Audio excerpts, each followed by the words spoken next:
బలమును దయచేయును.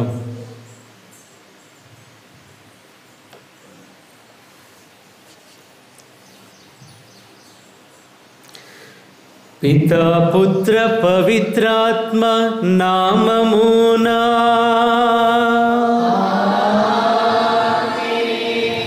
మన ప్రభువైన యేసుక్రీస్తుని కృపా, సర్వేశ్వరుని ప్రేమ, పవిత్రాత్మ సహవాసము, సహకారము మీ అందరితో ఉండునుగాక.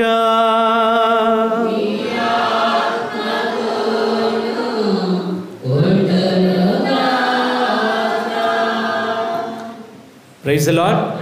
హల్లెలూయా, హల్లెలూయా.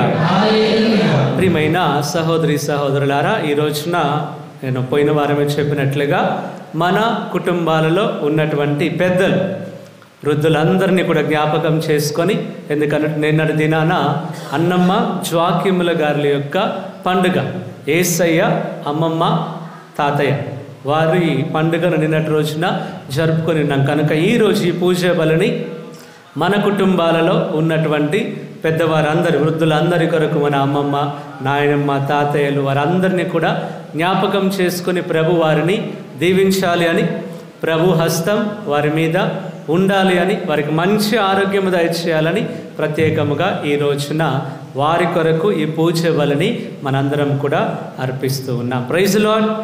హల్లెలూయా, హల్లెలూయా. ప్రియమైన సహోదరి సహోదరులారా, ఈ రోజున మనం సామాన్య కాలంలో 17వ ఆదివారంలో ఉండి ఉన్నాం. ఈ 17వ ఆదివారంలో ఉన్నటువంటి మనందరినీ కూడా ఈనాటి పట్టణాలు ప్రార్థన గురించి మనకు నేర్పిస్తూ ఉన్నాయి.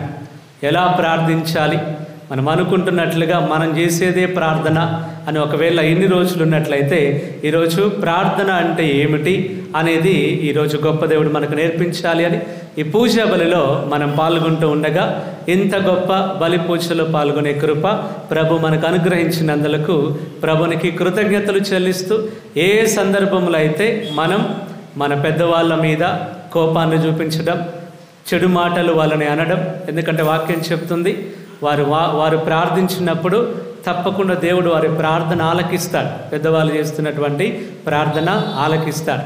కనుక ఒకవేళ కొన్ని సందర్భాల్లో పెద్దవారితో హార్ష్గా ఉన్నందుకు, కొద్దిగా వారితో ఎట్లా కోపంగా ఎక్కువగా చూపించినప్పుడు ఆ సందర్భాలను బట్టి క్షమాపణ అడుగుతూ ఈ పూజా బలిలో యోగ్యముగా పాల్గొనడానికి, ఏ సందర్భంలో అయితే మనం ప్రభునికి వ్యతిరేకంగా నడుచుకున్నామో ఆ సందర్భాన్ని బట్టి క్షమాపణ అడిగి బలి పూజలో యోగ్యముగా పాల్గొనడానికి మన పాపములన్నిటినీ కూడా ఒప్పుకుంటాము. ప్రేమ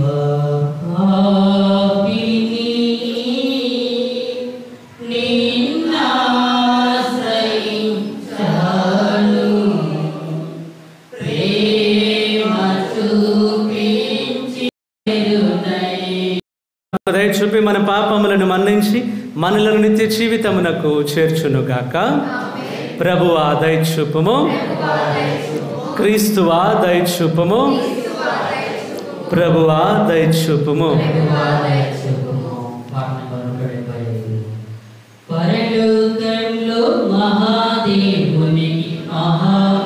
నీ అపారమైన దయను మా మీద కృమ్మరింపుము. నీ పాలన క్రింద నీ మార్గదర్శకత్వములో గతించిపోవు ఈ లోకపు వస్తువులను యోగ్యమైన విధముగా ఉపయోగించుకొనుచు శాశ్వతముగా నిలుచు వస్తువులపై మనసులను లగ్నము చేసుకొనినట్లు కరుణింపుము. నీతోనూ పవిత్రాత్మతోనూ కలిసి యుగ యుగములు జీవించుచు పాలించు మా ప్రభువును మీ కుమారుడునైన యేసుక్రీస్తు ద్వారా ఈ మనవి చేయుచున్నాము.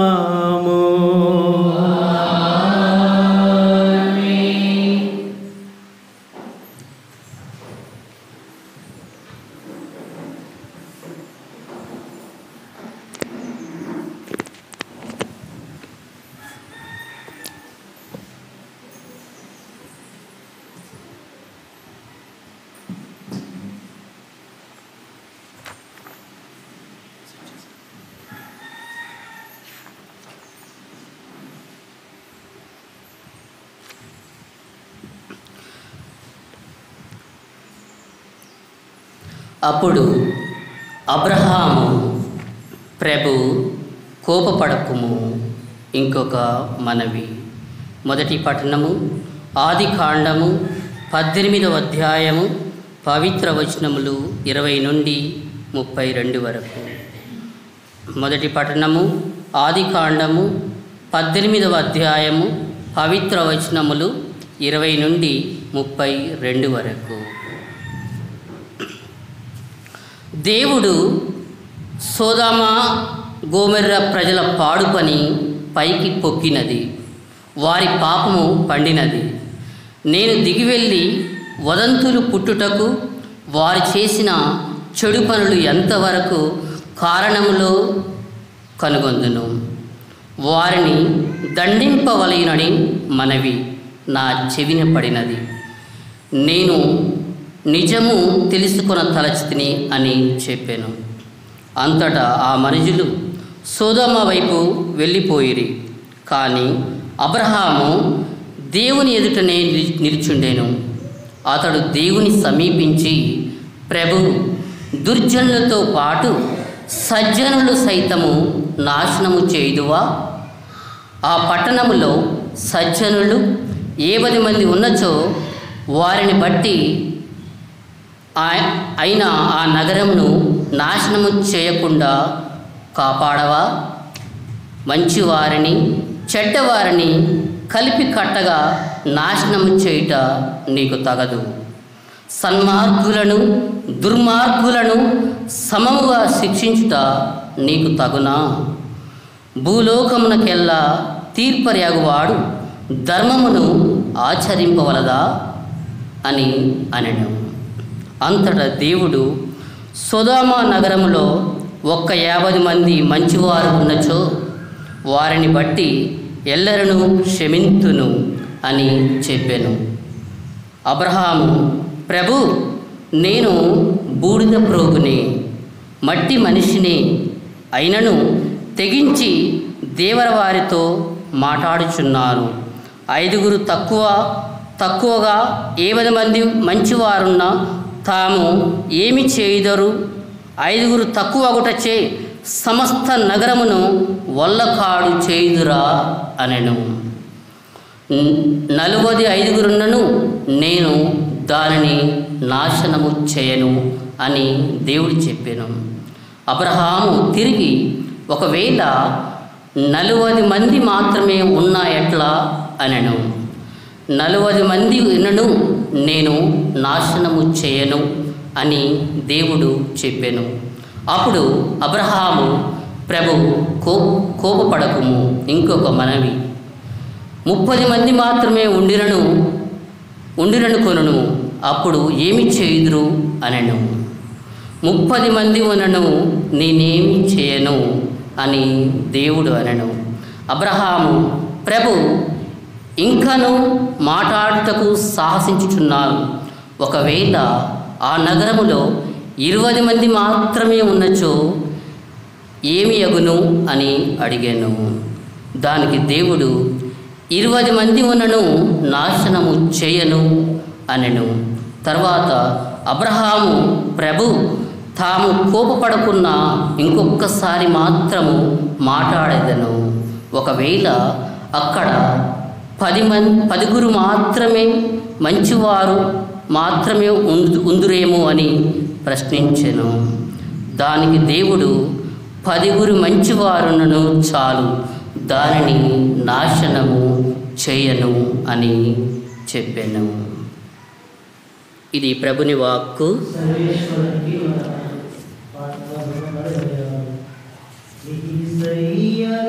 రెండవ పట్టణము. దేవుడు మన పాపములను మన్నించి క్రీస్తుతో పాటు మనలను లేవనెత్తెను. పౌలు కొలస్సీయులకు రాసిన లేఖ 2వ అధ్యాయము 12వ వచనం నుండి 14వ వచనం వరకు. పౌలు కొలస్సీయులకు రాసిన లేఖ 2వ అధ్యాయము 12వ వచనం నుండి 14వ వచనం వరకు. మీరు జ్ఞానస్థానము పొందినప్పుడు మీరు క్రీస్తుతో పాటు భూస్థాపితము చేయబడితిరి.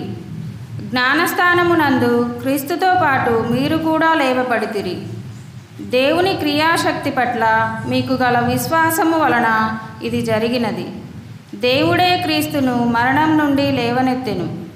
మీరు మీ పాప కార్యముల వలన శరీరమందు సున్నతి చేయబడక పోవుట వలన ఒకప్పుడు మరణించి ఉంటిరి. కానీ దేవుడు ఇప్పుడు మీకు క్రీస్తుతో పాటు ప్రాణమునిచ్చెను. దేవుడు మన పాపముల అన్నిటినీ క్షమించెను.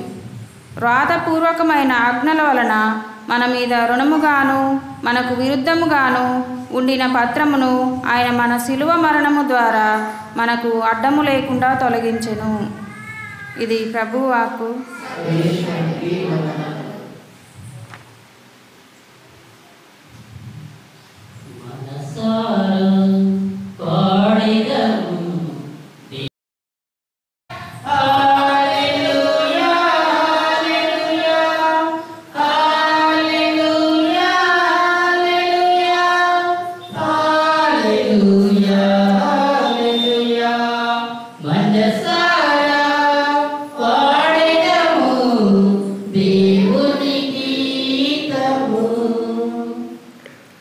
ప్రభు మీతో ఉండునుగాక.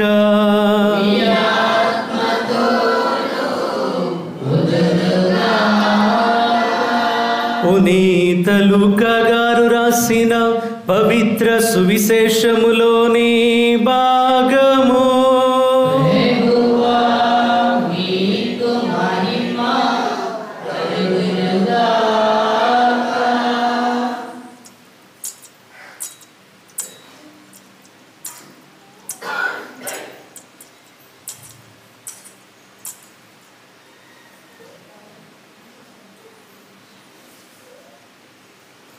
అధ్యాయం 11 పవిత్ర వచనములు 1 నుండి.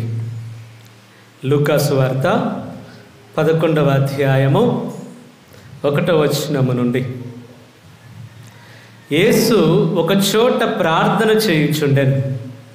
ప్రార్థన ముగియుటతోడనే ఆయన శిష్యుడు ఒకడు, ప్రభు, యోహాను తన శిష్యులకు నేర్పిన విధమున మీరును మాకు ప్రార్థన చేయుట నేర్పుడు అని అడిగాను. అందుకు ఆయన వారితో, మీరిట్లు ప్రార్థింపుడు: తండ్రి, నీ నామము పవిత్రపరపబడునుగాక, నీ రాజ్యము వచ్చునుగాక. మాకు కావలసిన అనుదిన ఆహారము మాకు ప్రతిరోజు దయచేయుము. మా పాపములను క్షమింపుము, ఏలైనా మేమును మా రుణస్థులందరూ క్షమించుచున్నాము. మమ్ము శోధనలో చిక్కుకొననీయకుము అని చెప్పాను. యేసు ఇంకను వారితో ఇట్లా నేను, మీలో ఒకడు అర్ధరాత్రి వేళ తన మిత్రుని వద్దకు వెళ్ళి ఇట్లు చెప్పెననుకొనుడు: మిత్రమా, నీవు నాకు 3 రొట్టెలు బదులు ఇమ్ము. నా స్నేహితుడు ఒకడు ప్రయాణమైపోవచ్చు నా ఇంటికి వచ్చి ఉన్నాడు. అతనికి పెట్టుటకు నా యొద్ద ఏమీయును లేదు.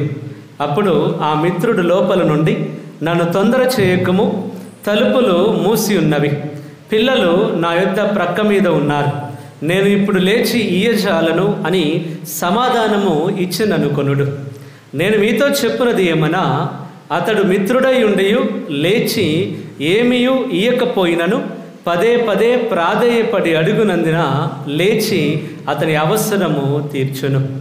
అట్లే మీరును అడుగుడు, మీకు అనుగ్రహింపబడును, వెదకుడు, మీకు దొరకను, తట్టుడు, మీకు తెరవబడును. అడిగిన ప్రతివానికి ఇయ్యబడును, వెదకువానికి దొరకను, తట్టువానికి తెరవబడును అని మీతో చెప్పుచున్నాను. మీలో ఏ తండ్రి అయినా కుమారుడు చేపను అడిగినచో పామును ఇచ్చునా, గ్రుడ్డును అడిగినచో తేలును ఇచ్చునా? మీరు ఎంత చెడ్డవారైనను మీ బిడ్డలకు మంచి వస్తువులనిచ్చుట మీకు తెలియను కదా. పరలోకమందున్న మీ తండ్రి తనను అడుగు వారికి ఇంకా ఎంతగా పవిత్రాత్మను ఇచ్చునో ఊహింపుడు. ఇది క్రీస్తుని సువిశేషము.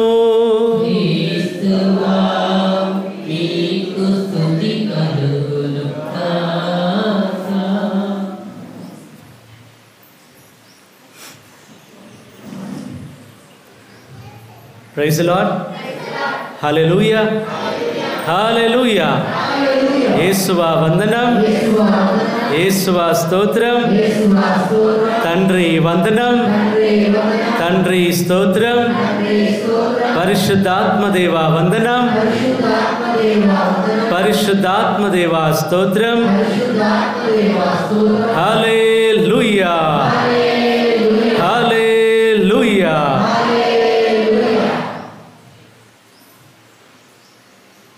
ప్రియమైన సహోదరి, ఇటువైపు కొద్దిగా తగ్గినట్లున్నారనమాట.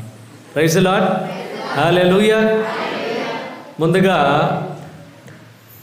వృద్ధులు, మరి వృద్ధులు అంటే బాధపడతారేమో, పెద్దవాళ్ళు అనమాట, వయసులో పెద్దవాళ్ళందరి పండుగ ఈరోజు.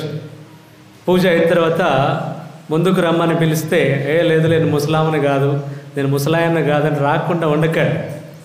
పెద్దవాళ్ళు ఎవరైతే ఉన్నారో పూజ అయిన తర్వాత వస్తే మీ కొరకు ప్రత్యేకముగా చిన్న ప్రార్థన, సంఘమందరం కలిసి మీ కొరకు ప్రార్థిస్తాం.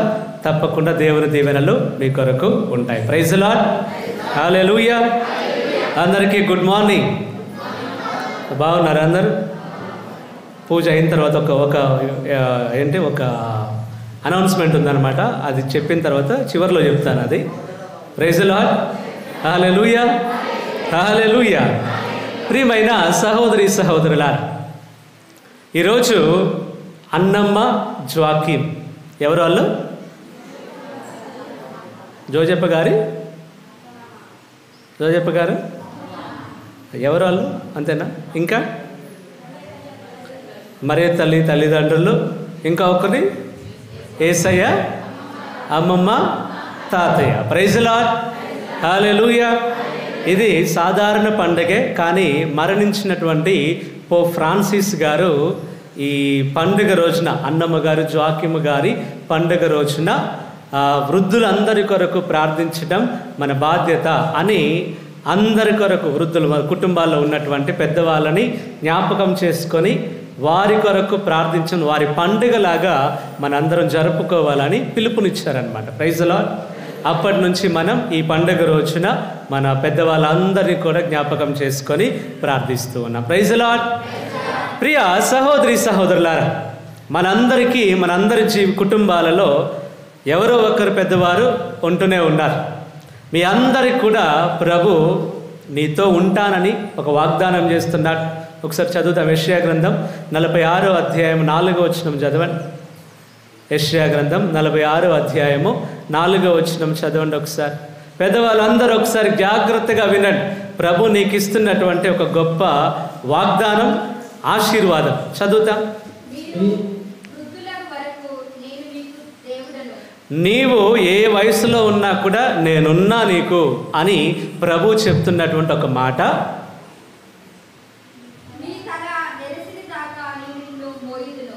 తల అంటే ఇక పెద్దవాళ్ళం, సాధారణంగా ముసలి వాళ్ళు అయిన తర్వాతనే తల నెరుస్తే తెల్ల వెంట్రుకలు వస్తాయి. కాబట్టి అప్పటి వరకు నేను నిన్ను మోస్తాను.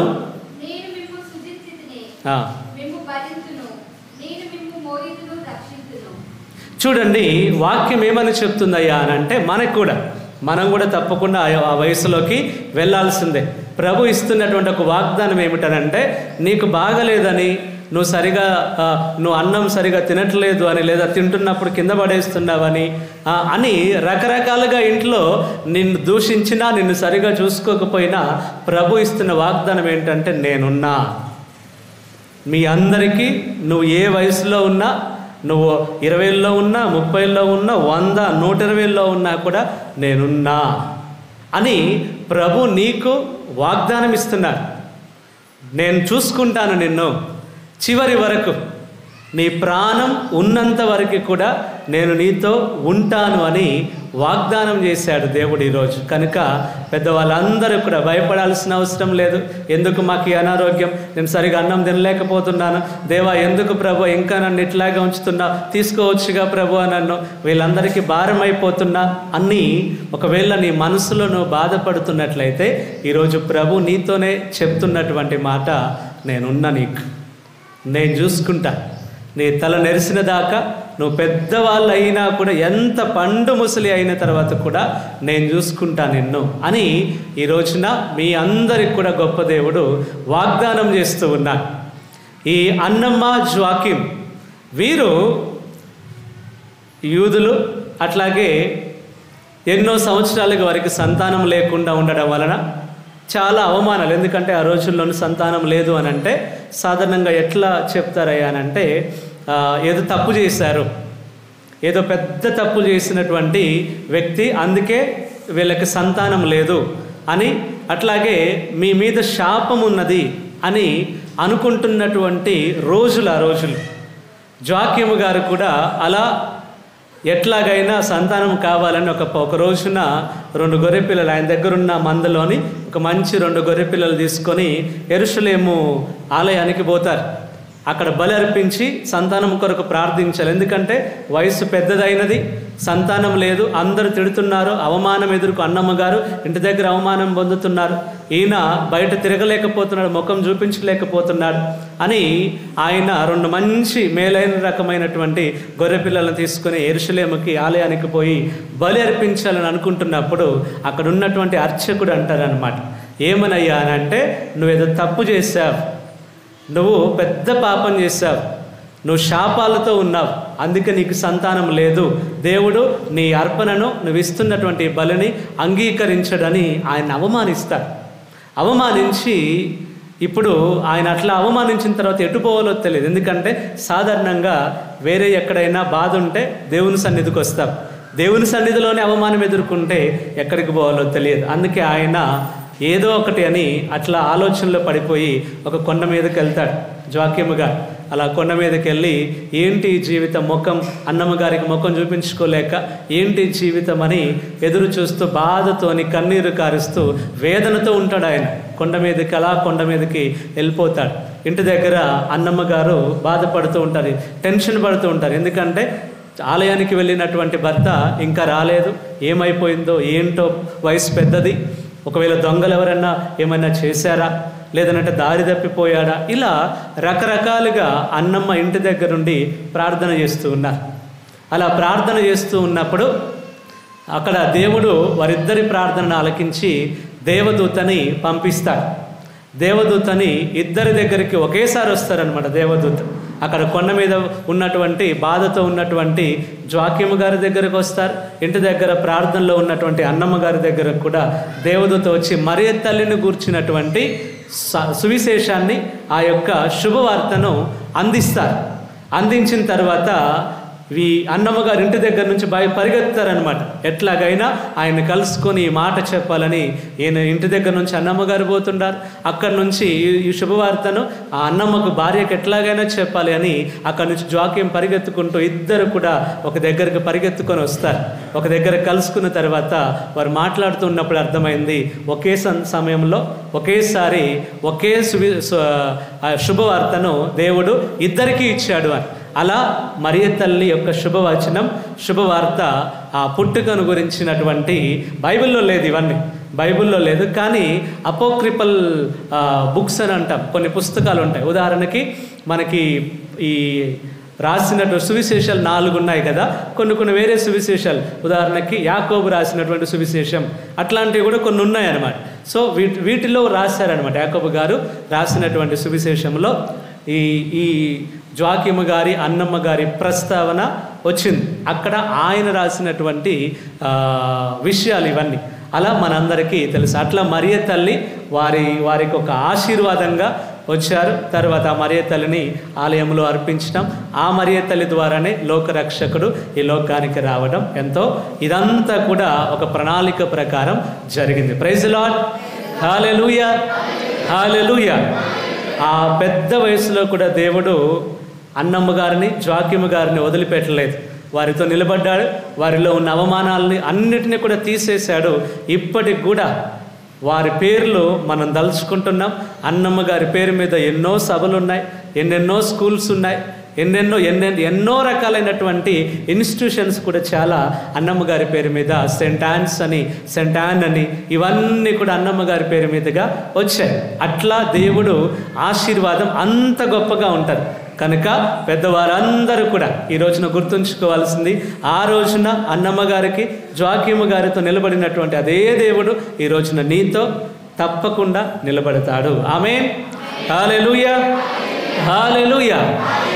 ప్రియమైన సహోదరి సహోదరులారా, ఈనాటి పట్టణాల్లో గమనించినట్లయితే ప్రార్థన గురించి వింటూ ఉన్నా. ప్రార్థన అంటే ఏంటి చెప్పండి ఎవరైనా. ప్రార్థన అంటే ఏంటి నీకు తెలిసింది చెప్పండి. దేవునితో మాట్లాడడం, ఇంకా అందరూ ఒకటి సమాధానమా? దేవుడు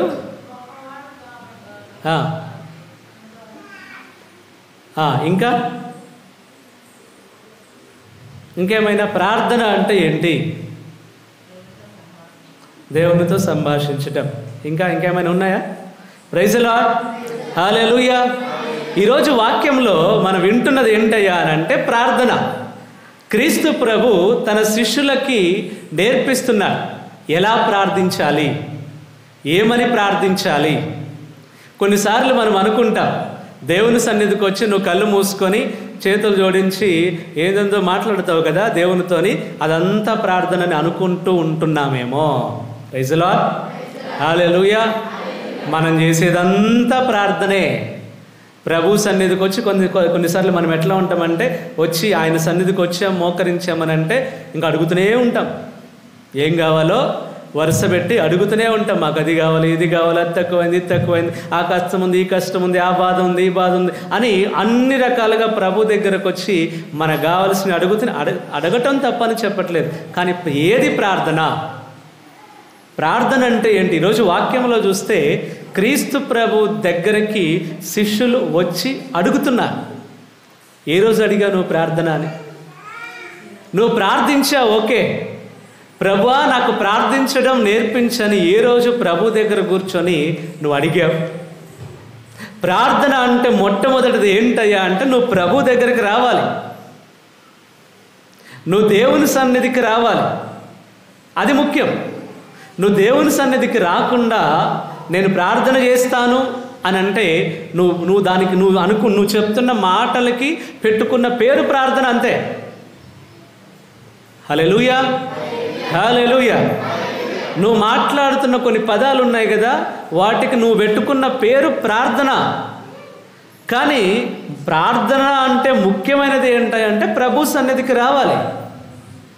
నువ్వు ముందు ప్రభు సన్నిధికి రాకుండా నేను ప్రార్థన చేస్తున్నాను అని అంటే తప్పు. ప్రైజ్ ది లార్డ్, హల్లెలూయా. నువ్వు ప్రభు సన్నిధికి రాకుండా, ప్రభు దగ్గరికి రాకుండా నేను ప్రార్థన చేస్తున్నాను, నేను ప్రార్థనలో ఉన్నాను అని ఒకవేళ నీ అంతటా నువ్వే అనుకుంటున్నట్లయితే అది ప్రార్థన కాదు. అది ప్రార్థన కాదు. కనుక ప్రియమైన సహోదరి సహోదరులు, ప్రార్థన అని అంటే ఈరోజు శిష్యులు ఎట్లాగైతే దేవుని ప్రభు దగ్గరకు వచ్చారో నువ్వు కూడా రావాలి. నువ్వు కూడా ప్రభు దగ్గరికి రావాలి. ప్రభు సన్నిధికి రాకుండా ప్రభు దగ్గరకు వచ్చి ప్రభువుని అడగాలి. రెండవది, మొదటిది ప్రభు సన్నిధికి రాకుండా నువ్వు ఎట్లా అడుగుతావు? నువ్వు ప్రభు సన్నిధికి వస్తేనే కదా నువ్వు అడిగేది. ప్రభు నాకు నేర్పించు ప్రార్థన అంటే ఏంటి. శిష్యులని వాళ్ళు ప్రభు దగ్గరకు వచ్చాయా మాకు ప్రార్థించడం నేర్పించు అన్నప్పుడు మీరు ఏదో ఒకటి చేసుకుంటారా అని చెప్పలేదు. దానికి ఒక పర్టికులర్ ఫార్మాట్ ఇచ్చాడు దేవుడు. ఇక ఇలా చేయండి, ఇగో ఈ ప్రార్థన చేయండి అని శిష్యులకి ఆయనే స్వయంగా నేర్పించాడు. ఉదాహరణకి నేను ఇక్కడ ఉన్నాను, వెలిదండలో ఉన్నాను. నేను కొక్కిరేని పోయి నేను ఇక్కడ నీతో మాట్లాడతా, జగదీష్తో మాట్లాడతా అంటే వినిపిస్తుంది జగదీష్కి. నేను జగదీష్తో మాట్లాడాలి లేదా మీ అందరితో నన్ను మాట్లాడాలంటే నేను ఎక్కడ ఉండాలి? ఇక్కడే ఉండాలి. నేను అక్కడుండి నేను దేవునితో మాట్లాడతా అని అంటే కుదరదు, వినిపించదు. నువ్వు కూడా ప్రభు దగ్గరికి రాకుండా ప్రభుతో మాట్లాడుతా అంటే నువ్వు ఎవరితో మాట్లాడుతున్నావు? ఒకవేళ మీరు ఎవరు లేరు, నేను అక్కడ రోడ్డు మీద నుంచొని మాట్లాడుతున్నా గట్టిగా, అందరూ ఏమంటారు నన్ను చూసి? పిచ్చోడు అంటారు. ప్రైజ్ లార్డ్, హల్లెలూయా, హల్లెలూయా. ప్రార్థన అంటే నువ్వు దేవుని దగ్గరికి రావాలి. నువ్వు దేవుని దగ్గరికి రాకుండా నువ్వు చేస్తున్నదే ప్రార్థన అనుకుంటున్నట్లయితే నువ్వు ఎన్ని రోజులు చేసింది ప్రార్థనే కాదు. ఇన్ని రోజులు నువ్వు అనుకున్నావు ప్రార్థన అని, కానీ అది ప్రార్థన కాదు. నువ్వు అనుకున్నావు అది ప్రార్థనే, పర్వాలేదు నేను ప్రార్థనలో పర్ఫెక్ట్ రా బాబు అని నువ్వు అనుకుంటున్నావేమో. ప్రార్థనలో నేను ఏదైనా చేస్తాను నువ్వు లేదు. నువ్వు ప్రభు దగ్గరికి రా. ప్రభు సన్నిధికి వచ్చి శిష్యుల్లాగా అడగండి ఆయన్ని. రెండవది, ప్రభువు నేర్పిస్తాడు నువ్వేం ప్రార్థన చేయాలని, ఎలా ప్రార్థించాలని దేవుడు నేర్పిస్తాడు నీకు. ఏ మాటలు వాడాలి, ఏ పదాలు వాడాలి అని దేవుడు నీకు నేర్పిస్తాడు. పరలోకపు తండ్రి భూలోకము నుండి నీకు మొర్ర పెట్టెదను. నీవే నీవే నాకున్నది నీవే, నీవే నా దిక్కు యేసయ్యా, నీవే నా దిక్కు యేసయ్యా. ఎందుకంటే నువ్వు ప్రార్థన నేర్చుకోకపోతే దుష్టుడు వస్తాడు. సులువుగా చిక్కులు పడువల వేసి తెలివిగా పట్టాలని చూచినా దుష్టుడు వస్తాడు. ఎట్లా వస్తాడు తెలుసా? గర్జించు సింహము వలె తిరుగుచు నిన్ను నన్ను మృంగజూచినా. ప్రార్థన ఆయుధం విశ్వాసపుడాలుగా, ప్రార్థన ఆయుధం విశ్వాసపుడాలుగా ప్రార్థించి నిన్ను వేడగా ఆదుకునే తండ్రి నీవయ్యా. పరలోకపు తండ్రి భూలోకము నుండి నీకు మొర్ర పెట్టెదను. హల్లెలూయా, హల్లెలూయా. మనం ప్రభుకి ఎట్లా ప్రభు దగ్గరికి రావాలి. నువ్వు ఆయనతో మాట్లాడాలి అంటే ప్రభు దగ్గరికి రావాలి, ప్రభుతో ఉండాలి, ప్రభుని అడగాలి. నువ్వు ఏ రోజు ప్రభుని అడిగావు నాకు ప్రార్థించడం నేర్పించమని? ఏ రోజు నువ్వు కూర్చొని ప్రభు దగ్గర కూర్చొని ఏనాడైనా యేసయ్యా నాకు ప్రార్థించడం రాదయ్యా నాకు నేర్పించని ఏ రోజు అడిగా? మనం అడగాలి ప్రభుని. ప్రార్థన అంటే అంత ఈజీ కాదు, అంత సులభమైంది కాదు. లేదా నువ్వు ఏ నోటికి వచ్చినదల్లా మాట్లాడుతున్నదంతా నువ్వు ప్రార్థన అనుకోకు. ప్రైజ్ ది లార్డ్, హల్లెలూయా, హల్లెలూయా. నువ్వు ప్రార్థన నువ్వు ప్రార్థన చేయాలంటే ముందు ప్రభువుని అడగాలి. ప్రభువుని అడగాలి అంటే ప్రభు దగ్గరికి రావాలి. నువ్వు ప్రభు దగ్గరికి వచ్చి ప్రభుని అడుగు, ఆయన నేర్పిస్తాడు. శిష్యులకు నేర్పించాడు. హలో, ఆ 12 మంది వాళ్ళు సొంత నోటికి వచ్చిందల్లా చేయలేదు.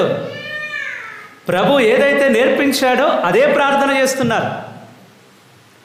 ఏదైతే వాళ్ళకి ఇదిగో మీరు ఇది చేయండి, ఇలా చేయండి, ఈరోజు చదివినటువంటి సువిశేషం అదే, ఇలా ప్రార్థించండి. ప్రార్థనలో 3 ఉంటాయి. నాకు స్పిరిచువల్ డైరెక్టర్ ఉంటారనమాట సెమినరీలో, ఆధ్యాత్మిక గురువు అంటారు. ఆ ఫాదర్ మాకు నేర్పించింది ఏంటంటే 3 ఉంటాయి, 3 స్టెప్స్ ఉంటాయి. మొదటిగా ప్రార్థన అంటే స్తుతి. ప్రభు దగ్గరకు వచ్చి ప్రభువునికి కృతజ్ఞతలు చెప్పాలి. ప్రభువా, నాకు ఈ జీవితం ఇచ్చినందుకు వందనం, నాకు ఇట్లాంటి కుటుంబాన్ని ఇచ్చినందుకు వందనం, ఇంత మంచి రోజుని ఇచ్చినందుకు నాకు వందనం, నాకు ఆరోగ్యాన్ని ఇచ్చినందుకు వందనం యేసయ్యా అని ప్రభు చేసిన మేలులన్నీ కూడా మనం గుర్తు చేసుకోవాలి. అదే ఈరోజు పరలోక జపంలో మొట్టమొదటిగా చెప్పింది. ఏముంది పరలోక జపంలో ప్రారంభంలో? చెప్పండి. పరలోకమందున్న మా యొక్క తండ్రి, మీ నామం పూజింపబడునుగాక, మీ రాజ్యం వచ్చునుగాక. చూడండి, ఇవన్నీ మనం ముందుగా నువ్వు నేర్చుకోవాలి. మనం కూడా నువ్వు ప్రార్థన చేస్తున్నప్పుడు మొదటిగా ఏం చేయాలయ్యా అని అంటే ప్రభునికి స్తుతి ప్రార్థన చేయాలి. ఆయన చేసినటువంటి మేలులన్నింటికై వందనాలు చెప్పాలి. నువ్వు వందనాలు చెప్పాలి అని అంటే 9 గంటలకు పూజ అంటే 9:15 వస్తే వందనాలు చెప్పలే మనం. ప్రైజ్ ది లార్డ్, హల్లెలూయా. 9 గంటలకు పూజ అని అంటే కనీసం 9:15కైనా చర్చిలో ఉండాలి. నువ్వు డైరెక్ట్గా వచ్చి నేను వందనాలు చెప్తా అంటే ఎట్లా? ప్రైజ్ ది లార్డ్, హల్లెలూయా, హల్లెలూయా. నువ్వు ప్రార్థన చేయడానికి ముందు ప్రభు సన్నిధికి రావాలి, ముందే రావాలి. నువ్వు ముందే వచ్చి కూర్చొని నిన్ను నీవు తయారు చేసుకోవాలి. తయారు చేసుకోవటం అంటే నువ్వు వచ్చి స్తుతి ప్రార్థన, ప్రభువా ఇంత మంచి రోజుని, సబ్బాత్ దినాన్ని, ఆదివారాన్ని మాకు ఇచ్చినందుకు వందనమయ్యా అని ప్రభు దగ్గర కృతజ్ఞతలు చెప్పాలి. నీ జీవితంలో ప్రభు చేసిన ప్రతి మేలుని జ్ఞాపకం చేసుకొని ఒక్కొక్క దానికి థ్యాంక్స్ చెప్పాలి దేవునికి. నీకు ఇచ్చిన భర్తను బట్టి, పిల్లల్ని బట్టి, భార్యను బట్టి, కుటుంబాన్ని బట్టి, ఈ యొక్క మంచి వర్షాన్ని బట్టి, ఈ యొక్క పాడి పంటలను బట్టి, ఇట్లాంటి మంచి వాతావరణాన్ని బట్టి, ఆరోగ్యాన్ని బట్టి, నీ యొక్క తోటి వారిని బట్టి, ఇట్లా అన్ని రకాలుగా ఏమి లేవా? చాలా ఉన్నాయి, మనకు టైం సరిపోదు ఇవన్నీ చేయాలి అంటే. నీ జీవితంలో ప్రభు చేసిన ప్రతి మేలును కూడా జ్ఞాపకం చేసుకొని ప్రభునికి కృతజ్ఞతలు చెప్పాలి. ప్రైజ్ ది లార్డ్, హల్లెలూయా, హల్లెలూయా. అవును, నువ్వు స్తుతి ప్రార్థన చెప్పకుండా, దేవుణ్ణి ఘనపరచకుండా, దేవుణ్ణి మహిమపరచకుండా నువ్వు ఎట్లా నువ్వు చేస్తున్నది అన్నలా మనకు వచ్చింది ఏంటి? వచ్చి కూర్చొని నాకు అన్నీ కావాలని ప్రార్థించటమా? అదేనా?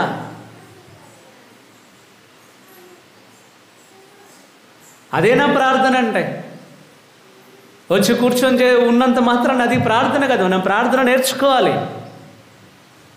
వచ్చే వారం నుంచి చేయాలి. ఈసారి విన్నప ప్రార్థనలో బుక్లో నుంచి కాదు, ఒక్కొక్కరితో చెప్పించాలి. ప్రైజ్ ది లార్డ్, హల్లెలూయా, హల్లెలూయా. చేద్దామా ఈరోజు నుంచి? చూస్తా, అందరూ చేయాలి. చిన్న ప్రార్థన, నువ్వు భయపడాల్సిన అవసరం ఉంది. చాలామంది, నాకు సంతోషం ఏంటంటే చాలామంది వాక్యం చదువుతున్నారు, చాలా సంతోషం, మంచిదే. ఇంకొక స్టెప్ తీసుకుందాం. మనం వాక్యం చూసి చదువుతున్నాం కదా, ఇప్పుడు స్పాంటేనియస్ అంటే వెంటనే అప్పటికప్పుడు నువ్వు ఏదో ఒక దాని మీద ప్రార్థన చేయాలి. ఎట్లా ప్రార్థన చేస్తుంది నీ ఇష్టం, దేవుడు నీకు తప్పకుండా నేర్పిస్తాడు. Praise the lord, hallelujah, hallelujah. ఈ ప్రార్థన అనేది ముందు నువ్వు దేవుణ్ణి అడగాలి. ప్రభు దగ్గరకు వచ్చి ప్రభువా నాకు నేర్పించని అడగాలి. ప్రపంచాన్ని గడగడలాడించినటువంటి ఈ 12 మంది శిష్యులు కూడా ప్రభు దగ్గర కూర్చొని అడిగారు. మనం ఎప్పుడు అడిగాం? మనం ఏ రోజు అడిగాం? చేస్తున్న దాన్నే ప్రార్థన అంటున్నాను నేను. ప్రభువుని అడగాలి, ప్రభు దగ్గర ప్రార్థించాలి. ప్రభువా ఏంటి నాకు ప్రార్థించడం నేర్పించు. నువ్వు ప్రార్థించకుండా, నువ్వు నేర్చుకోకుండా నీ పిల్లలకేమో నేర్పిస్తావు. ప్రార్థన చేయండి అంటే వాడు ఏం చేస్తాడు? ముందు నువ్వు చేసేది, నువ్వు బయటకు చెప్తున్న ప్రార్థన వాళ్ళు వినాలి. నువ్వు ఇంట్లో చేస్తున్న ప్రార్థన వాళ్ళు విన్నప్పుడే ఓకే, ఇలా అలా అలా. Praise the lord. హల్లెలూయా. మా అక్కయ్య కొడుకు ఉన్నాడనమాట. వాడు చిన్నప్పుడు వాడు ఎట్లా అనంటే అందరూ ఒక్కొక్క పేరు పెడతాడనమాట. చుట్టాలు అందరిని తిప్పుకొని వస్తాడు. అందరిని తిప్పుకొని వచ్చి ఒక్కొక్కరిని దీవించమంటాడు. వాడికి చెప్తారే ఎంతమంది ఇంకా వాడు గుర్తు మర్చిపోయినా కూడా ఇంకా మళ్ళీ గుర్తు చేసుకొని తెచ్చుకుంటాడు అన్నమాట. అందరినీ ఒక్కొక్క పేరు పెట్టి దీవించాయి అంటాడు. ఇక ప్రార్థన అంతా అంతే. Praise the lord. హల్లెలూయా. చిన్న వయసులో పర్వాలేదు, మంచిదే. నువ్వు వాళ్ళని చర్చిలో నువ్వు ప్రార్థన చేసుకున్నప్పుడు నీతో కూర్చోబెట్టుకోవాలి. వాళ్ళకి నేర్పించాలి. ఇగో ఇది ఈ ఒక్క లైన్ చదువు ఈరోజు, లేదంటే ఈ పట్టణం ఈ వచనం చదువు, వాళ్ళకి నేర్పించాలి. లేదా యేసయ్య అంటూ నేర్పించాలి. Praise the lord. హల్లెలూయా. యేసయ్య అంటూ నేర్పించండి, కానీ సినిమా డైలాగులు మాత్రం నేర్పిస్తాం. మంచిగా చూపించుకుంటూ తగ్గేదోలే అన్నట్లు ఇవన్నీ చేస్తాం మనం పిల్లల దగ్గర. Praise the lord. Hallelujah. Hallelujah. కానీ దేవుని గురించి మాత్రం మనం ఏం చెప్పాం? తల్లిగా తండ్రిగా నువ్వు నేర్పించకపోతే వాళ్ళు ఎందుకు నేర్చుకుంటారు?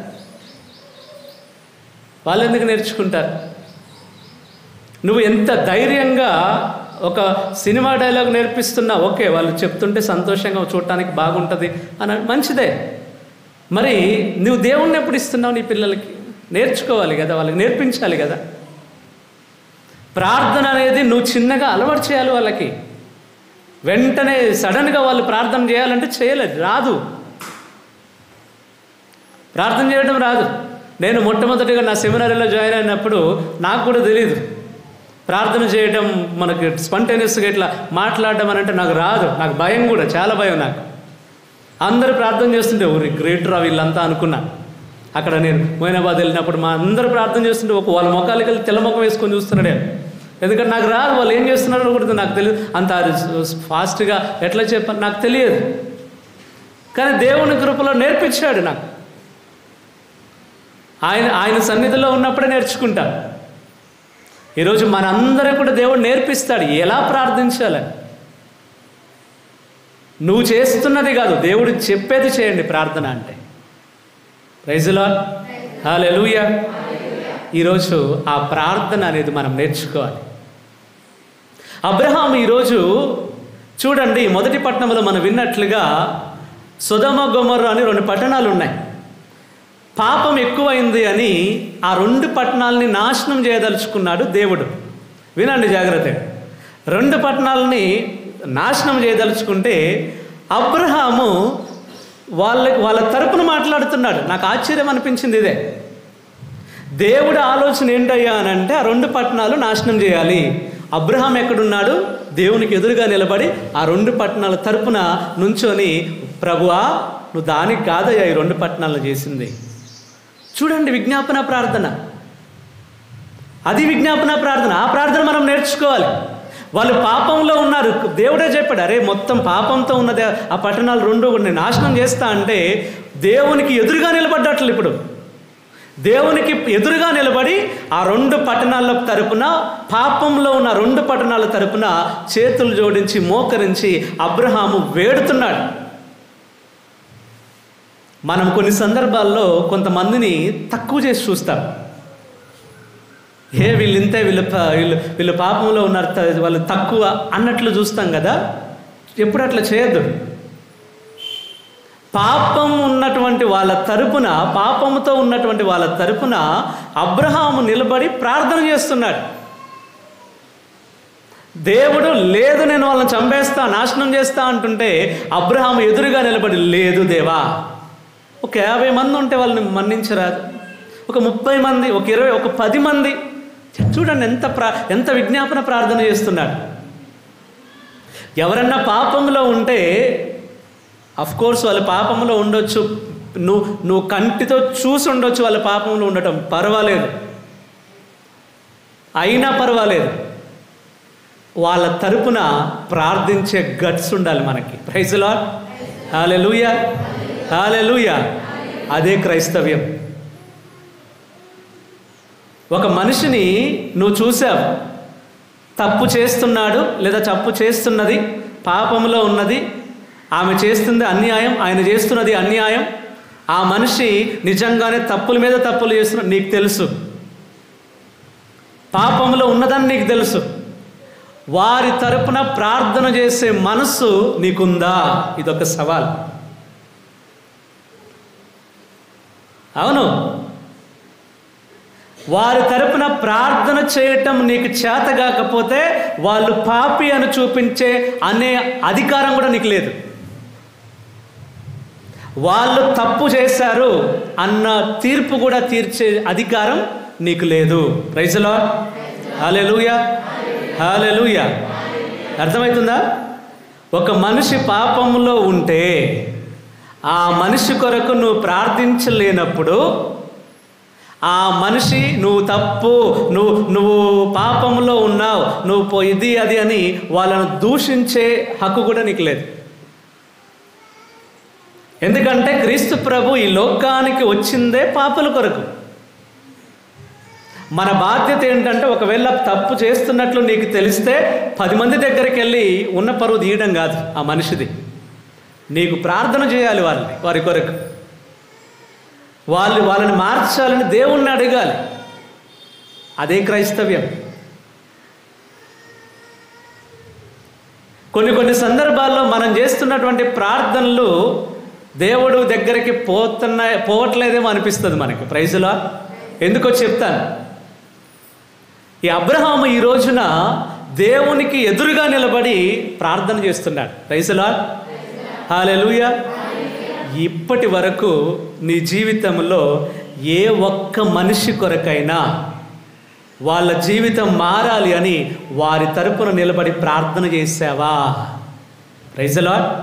హల్లెలూయా, హల్లెలూయా. ఒక్క మనిషి కొరకైనా వాళ్ళ తరపున. ఈరోజు అబ్రహాము 2 పట్టణాల తరపున నిలబడుతున్నాడు. 2 పట్టణాల తరపున నిలబడి దేవుని దగ్గర విజ్ఞాపన ప్రార్థన చేస్తున్నాడు. మనం కూడా ఆ ప్రార్థన నేర్చుకోవాలి. ప్రార్థన అంటే ఎప్పుడు నాది, నా కొరకు, నేను, ఇదే కాదు, నా తోటి వారి కొరకు. నువ్వు ఏ రోజైనా, ఈరోజు వెలిదండ సంఘం ఉన్నది, మన విచారణలో ఇంకా వేరే సంఘాలు ఉన్నాయి. ఏ రోజైనా ప్రక్కన కుక్కిరేని సంఘం కొరకు ప్రార్థించిందా? వెలిదండ సంఘం. ఏ రోజైనా కోనాయగూడెం సంఘం కొరకు ప్రార్థించిందా మన సంఘం? ఏ రోజైనా చెట్ల ముకుందాపురం సంఘం కొరకు, చీదళ్ళ కొరకు, తిమ్మారెడ్డిగూడెం సంఘం కొరకు ప్రార్థన చేసిందా? చెయ్యాలి. అదే మనం చేయాల్సినటువంటి పని. నా తోటి వారి కొరకు ప్రార్థించాలి. నేనున్నాను అని అంటే తప్పకుండా నాలాగా సేవ చేస్తున్నటువంటి వేరే ఫాదర్ గారి కొరకు, మన గ్రామంలోనే దేవుని సేవ చేస్తున్నటువంటి పాస్టర్ల కొరకు ప్రార్థించాలి. Praise the lord. Hallelujah, hallelujah. దేవుని నిజమైన సత్యమైన దేవుని సేవ చేస్తున్నటువంటి వారి కొరకు ప్రార్థించాల్సిన బాధ్యత నాది. ఒకరికొకరు ప్రార్థించుకోవాలి. విజ్ఞాపన ప్రార్థన ఈరోజు అబ్రహాము చేస్తున్నాడు. ఎలా దేవుడు నాశనం చేస్తాను అన్న ఆ పట్టణాల తరపున నిలబడి ఎట్లా అబ్రహాము ఎంత ధైర్యంగా ప్రార్థన చేయగలుగుతున్నాడో నాకు ఆశ్చర్యం అనిపించింది. మనం కూడా అదే చేయాలి. నీ ప్రార్థన, నువ్వు చేస్తున్నటువంటి ప్రార్థన తప్పకుండా దేవుని కృప నీ మీదకు, నీ కుటుంబం మీదకు తీసుకొస్తుంది. Praise the lord. హల్లెలూయా. ఒక ఆమె భర్తకి బాగలేదు, హాస్పిటల్లో ఐసీయూలో ఉన్నారు. ఐసీయూలో ఉంటే ఆపరేషన్ చేయాలి. ఆపరేషన్ చేయాలి అని అంటే 5 లక్షలు ఖర్చు అవుతుంది. రేపటిలోగా ఆపరేషన్ స్టార్ట్ చేయకపోతే ప్రాణాలకి ప్రమాదం, ఏమైనా జరగవచ్చు, గ్యారంటీ ఇవ్వలేము అని డాక్టర్ గారు చెప్పారు. వీళ్ళు ఉన్నటువంటి స్థితి చాలా పేదరికం. ఈ పేదరికంలో 5 లక్షలు అంటే కష్టం. వాళ్ళు ఎవరు, వేరే దారే లేదు వాళ్ళకి. ఆ భార్య ఆ డాక్టర్ గారు ఇట్లా చెప్పిన దగ్గర నుంచి ఆ భర్త బెడ్ దగ్గరే ప్రక్కనే మోకరించి ప్రార్థన చేస్తూనే ఉంది, మోకరిస్తూనే, ఏడుస్తుంది, కన్నీరు గారుస్తుంది. రాత్రి అయింది. సాధారణంగా రాత్రులు జూనియర్ డాక్టర్లని అక్కడ చూసుకోవడానికి వస్తారు. మళ్ళీ ఉదయాన్నే పెద్ద డాక్టర్ వస్తారు. జూనియర్ డాక్టర్ కూడా, ఆమె కూడా క్రిస్టియనే, ఆమె కూడా చూస్తున్నారు. చూస్తుంది, పాపం ఆమెకు ఏడుస్తుంది, కన్నీరు గారుస్తుంది, ప్రార్థన చేస్తుంది, రాత్రంతా మోకాళ్ళ మీదనే ఉన్నది. ఎట్లాగైనా భర్తను బ్రతికించుకోవాలన్న ఆశ, తపన ఆమెలో ఉంది. ఎట్లాగైనా దేవుడు సహాయం చేస్తాడు అన్న ధైర్యం, ఆలోచనలో ఆమె ఉన్నది. ఉదయం అయింది, అయినా మోకరిస్తూనే ప్రార్థన చేస్తూనే ఉంది. ఈమె డ్యూటీ అయిపోవడానికి వచ్చినప్పుడు పెద్ద డాక్టర్ వచ్చాడు. ఆపరేషన్ చేసే డాక్టర్ గారు వచ్చినప్పుడు ఆయన దగ్గరికి వెళ్ళి చెప్తూ ఉన్నది, డాక్టర్ గారు, ఆమె మీరు నిన్నటి రోజున చెప్పిన దగ్గర నుంచి కూడా అలాగే ప్రార్థన చేస్తున్నది, ఏడుస్తుంది, వాళ్ళ దేవుణ్ణి యేసయ్యను ప్రార్థన చేస్తూనే ఉన్నది. ఎట్లాగైనా ఆమెకు దేవుడు సహాయం చేయాలని ఆమె ఏడుస్తూ ఉన్నదని అంటే డాక్టర్ గారు చెప్తారనమాట, అమ్మా ఈరోజు నా పెళ్లి రోజు, ఏదో ఒక మంచి పని చేయాలనుకుంటున్నాను, ఆమెకు చెప్పు, ఆమె ఆపరేషన్కి అయ్యే ఖర్చు అంతా కూడా నేనే భరిస్తానని చెప్పంటే ఈమె వెళ్ళి చెప్పిందనమాట, అమ్మా దేవుడు నీ ప్రార్థన ఆలకించాడు, నీ భర్తకు ఆపరేషన్ చేస్తున్న డాక్టరే అంత ఖర్చంతా కూడా భరిస్తానన్నాడు అని చెప్పినప్పుడు సంతోషంతో ఆమె దేవుని కృతజ్ఞతలు చెప్పింది. హల్లెలూయా, హల్లెలూయా, హల్లెలూయా. మనం దేవుని దగ్గర ప్రార్థన చేయాలి అని అంటే దేవుని దగ్గర ఉండాలి. మనం గుర్తుంచుకో, దేవుని దగ్గర నువ్వు ప్రార్థన చేయాలంటే దేవుని దగ్గరే ఉండాలి. చదువుదాం ఒకసారి. ఎందుకు మనకి ప్రార్థన చేసినా కూడా ఎందుకు కొన్నిసార్లు వినలేకపోతున్నాం, మనకు కావాల్సినవి పొందుకోలేకపోతున్నాం అని అంటే యాకోబు పత్రిక 4వ అధ్యాయం తీయండి ఒకసారి. యాకోబు పత్రిక 4వ అధ్యాయము 1వ వచనం నుంచి చదవండి. మీ మధ్య ఇన్ని కలహములు విచారములు సంభవించున్నవి, మీ శరీరమున దాగి ఉండి సదా కలహించుచుండు వ్యామోహముల నుండి కదా. ఇప్పుడు వినండి, జాగ్రత్తగా వినండి. ఆ పఠనం కొంచెం గట్టిగా చదవండి. అది 2వ వచనం నుంచి. మీరు ఆశించుచున్నారు కానీ పొందుటలేదు. నీవు ఇది కావాలి, ఇది నా కుటుంబంలో జరగాలి అని ఆశిస్తున్నావు కానీ పొందుకోవట్లేదు. చంపుటకైనను సిద్ధపడుదురు. ఎట్లా మనం ఎంత దూరం పోయామనంటే ఏదన్నా ఆస్తి కొరకు నాకు కావాలి అని అంటే మనిషి ప్రాణం పోయినా పర్వాలేదు.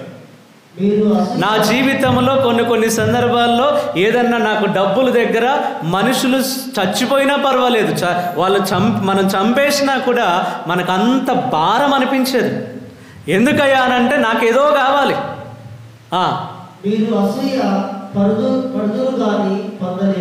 మీకు అసూయ, ప్రార్థన నువ్వు చేస్తున్నప్పుడు ఇది దేవుడు నాకు ఇవ్వట్లేదన్న బాధ కంటే కూడా వాళ్ళ దగ్గర ఉన్నదన్న అసూయ ఎక్కువ ఉంది. ప్రైజ్ లార్డ్, హల్లెలూయా, హల్లెలూయా.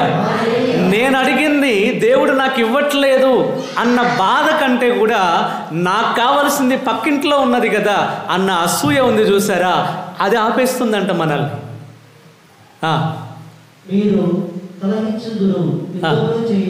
మీరు మీ వాటి కొరకు మీకు ఏదన్నా కావాలి అని అంటే ఎంత దూరమైనా పోతారు, మనుషుల్ని చంపేసి అంత దూరం పోతారు. కలహాలు ఉంటాయి, గొడవలు ఉంటాయి, తిట్టుకుంటారు, అన్ని రకాలుగా ఉంటాయి. మీకేమి కావాలేనో వారి కొరకై దేవుని అర్థింపక పోవుట చేతనే మీకు కావలసిన వారిని మీరు పొందలేకున్నారు.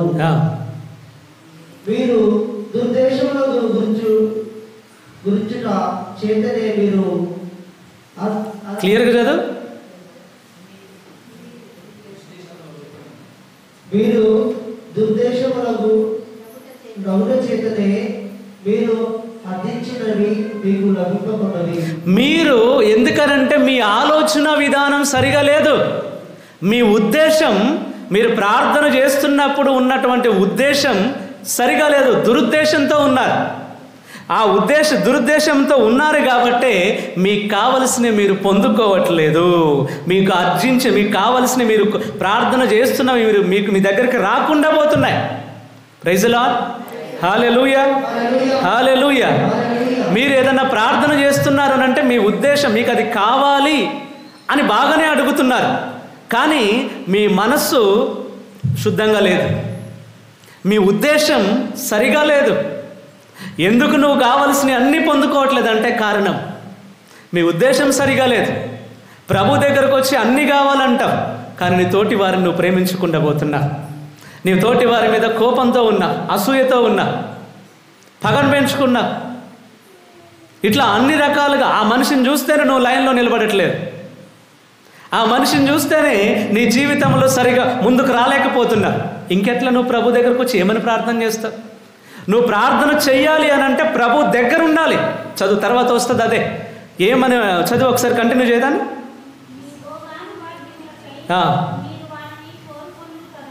మీకు మీ సొంత అవసరాలకి, మీ ఆనందం కొరకు మీకు కావలసినవన్నీ మీకు కావాలంటావు.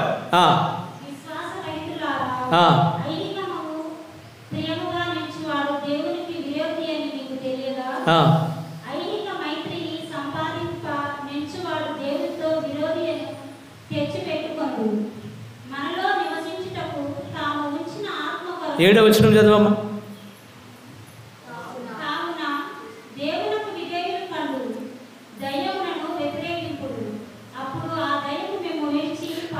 ఇప్పుడు మనం చేయాల్సింది ఏంటయ్యా అని అంటే విధేయత చూపించాలి. దేవుడు చెప్తున్న మాటకి, వాక్యానికి విధేయత చూపించాలి. నోరుంది కదా అని ఎగిరెగిరి పట్టం కాదు. విధేయత చూపించి సైతానుని ఎదిరించాలి. నాకు ఇది వద్దు, నాకు ఈ ఆలోచన వద్దు అని నీ అంతట నువ్వే అనుకోవాలి. నాకు ఈ త్రాగుడొద్దు అని ఫస్ట్ నీ మనసులో నువ్వు సైతాన్ని ఎదిరించాలి. ఎదిరించినప్పుడు ఏమైందంట? ఏమవుతుంది? ఆ సైతాను మిమ్ము వదిలిపెట్టి పారిపోతాడు. చదువు తర్వాత.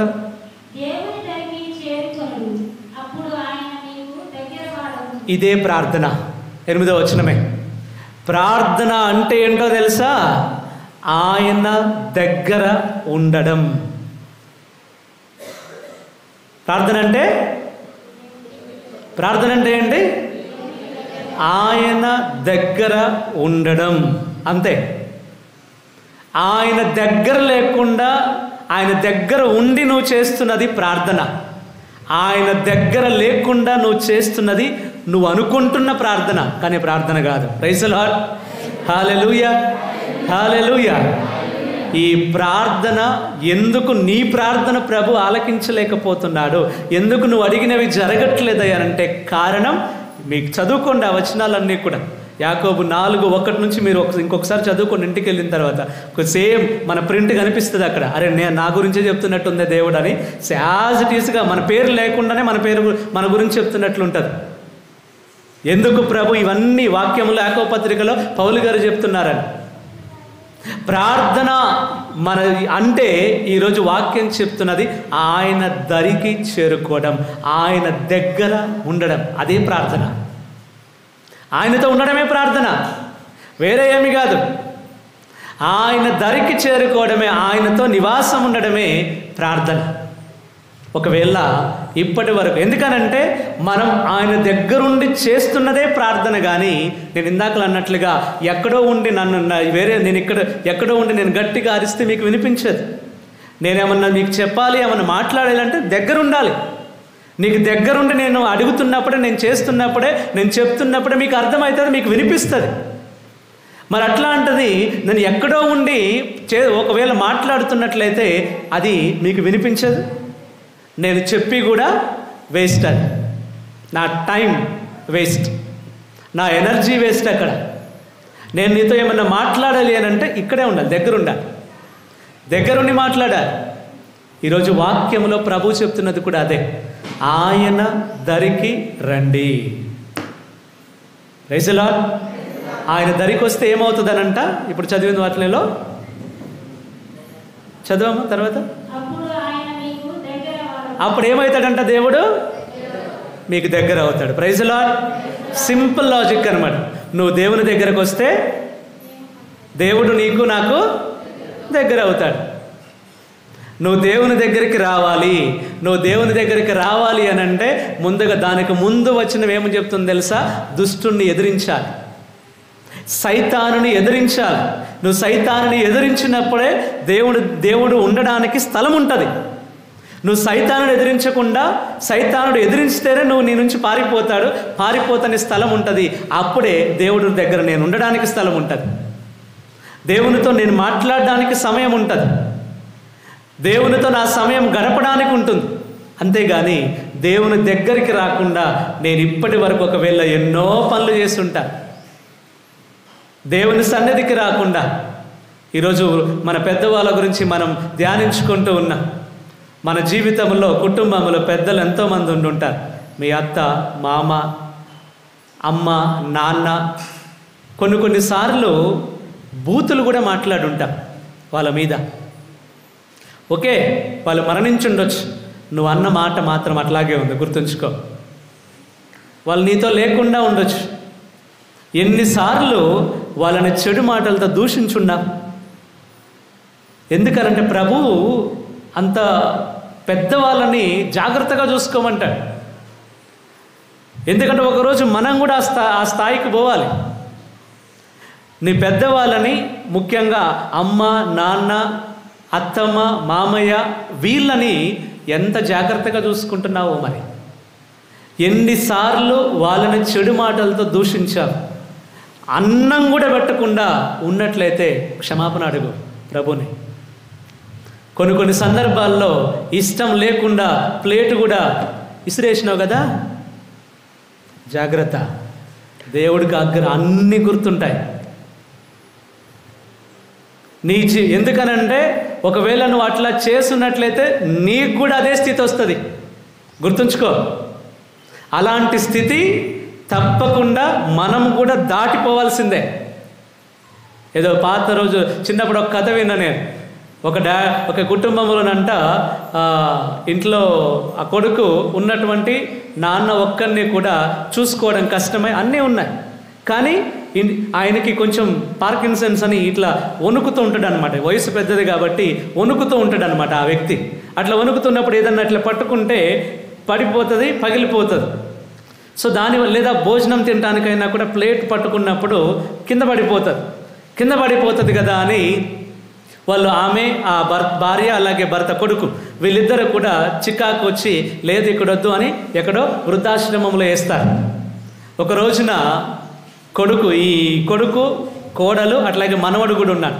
వీళ్ళు చూడటానికి పోతారు. చూడటానికి పోయినప్పుడు ఈ మనవడికేమో తాతయ్య దగ్గర ఉండాలని ఆశ, ఎంతో ఇష్టం తాతయ్య అంటే. తాతయ్య ఇంటికి తీసుకుపోదామనంటే వద్దంటారు వీళ్ళు. సరే అని ఒక రోజున అట్లాగే ఒకరోజు చూడటానికి పోయినప్పుడు ఆ తాతయ్య దగ్గర ఉన్నటువంటి ప్లేట్ తీసుకొని వస్తుంటే ఆ మమ్మీ అడుగుతుంది అనమాట, ఎందుకురా ఈ ప్లేట్ ఎందుకు, మన దగ్గర మంచి ప్లేట్లు, కాస్ట్లీ ప్లేట్లు ఉన్నాయి, పింగాణీ ప్లేట్లు ఉన్నాయి, గాజు ప్లేట్లు ఉన్నాయి, ఇదెందుకురా అక్కడ పడేసిరా, వద్దు, అయినా నీకు బుద్ధి లేదా, ఏం తీసుకోవాలి, ఏం పట్టుకోవాలో తెలియదా అని వాళ్ళిద్దరు కూడా తిడుతూ ఉంటే అప్పుడు ఆ కొడుకు అంటాడనమాట, చిన్న పిల్లాడు. ఆ కొడుకు అంటాడంట, మమ్మీ నువ్వు డాడీ ఇద్దరు కూడా తాతయ్యకి ఈ ప్లేట్లో పెడుతున్నారు కదా, మరి మీరు ఆ వయసుకు వచ్చినప్పుడు నేను కూడా మీకు ఇదే ప్లేట్లో పెట్టాలి కదా అని చెప్పినప్పుడు వాళ్ళకి కళ్ళంట నీళ్లు తిరిగి వచ్చాయన్నమాట. వాళ్ళకి నీళ్లు తిరిగి వచ్చి క్షమాపణ అడిగి ఆ తండ్రిని ఇంటికి తీసుకొని వెళ్ళి చూసుకున్నారు. ప్రైజ్ ది లార్డ్, హల్లెలూయా, హల్లెలూయా. పెద్దవాళ్ళని గౌరవించాలి, ముఖ్యంగా ఇంట్లో ఉన్నవాళ్ళు. అంత ఈజీ కాదు పెద్దవాళ్ళని చూసుకోవడం, కరెక్టే, అంత ఈజీ కాదు, అంత సులభమేమి కాదు. కానీ పెద్దవాళ్ళు ఆశీర్వాదించినప్పుడు, వాళ్ళు దీవించినప్పుడు తప్పకుండా దేవుడు కూడా ఆశీర్వాదాన్ని ఆమెనంటాడు. ప్రైజ్ ది లార్డ్, హల్లెలూయా. అందుకే పెద్దవాళ్ళు మీరు ఏదన్నా మాట్లాడుతున్నప్పుడు జాగ్రత్తగా మాట్లాడండి, నోటికి వచ్చిందల్లా మాట్లాడకండి. ఎందుకంటే దేవుడు మీకు మీ వయసుకు తగ్గట్లుగా ఆశీర్వాదాలు ఇచ్చాడు. మీరు మీ పిల్లల్ని, మనవల్ని ఆశీర్వదించండి, మీ పెద్దరికాన్ని నిలబెట్టుకోవాలి. ప్రైజ్ ది లార్డ్, హల్లెలూయా. ఒకవేళ నీ జీవితంలో అలాంటి పెద్దవాళ్ళని దూషించిన సందర్భం, ఒకవేళ వారిని చెడు మాటలతో, బూతు మాటలతో అన్న సందర్భం, ఏదో చిన్నవి జరుగుతూ ఉంటాయి కుటుంబాలు అన్న తర్వాత, వాటిని పట్టుకొని పెద్ద చెడు మాటలు మాట్లాడి అన్నం పెట్టకుండా, అనారోగ్యంతో ఉన్నప్పుడు కనీసం హాస్పిటల్కి తీసుకోపోకుండా, ఒకవేళ అలాంటి పరిస్థితుల్లో నువ్వు ఉండి వాళ్ళని అట్లా ఉంచినట్లయితే ఈరోజు ఈ ఆదివారం ఒక అవకాశం ప్రభుని క్షమాపణ అడగడానికి. ఒకవేళ ఆ మనిషి ఉంటే ఆ మనిషి దగ్గరికి వెళ్ళి తగ్గించుకొని క్షమాపణ అడగండి. లేదు ఆ మనిషి లేరు, మరణించారు అనుకుంటే ప్రభు దగ్గర అడగండి. Praise the lord, hallelujah. ఒక నిమిషం లేచి నిలబడతాం అందరు.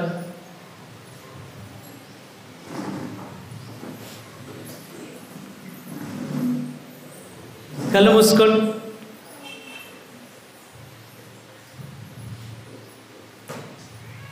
అందరం కళ్ళు మూసుకుంటాం. 2 చేతులు హృదయం మీద ఉంచుకొని ఒక్కసారి జ్ఞాపకం చేసుకో, ఎప్పుడెప్పుడు నీకు ఇచ్చినటువంటి పెద్దలని, మీ అమ్మా నాన్న కావచ్చు, అత్తమ్మ మామయ్య, లేదా ఇంట్లో ఇంకా వేరే పెద్దలు ఎవరైనా వృద్ధాప్యంలో ఉన్న వాళ్ళని దూషించడం, చెడు మాటలు మాట్లాడడం. వృద్ధాప్యం అంటేనే చిన్నపిల్లల మనస్తత్వం.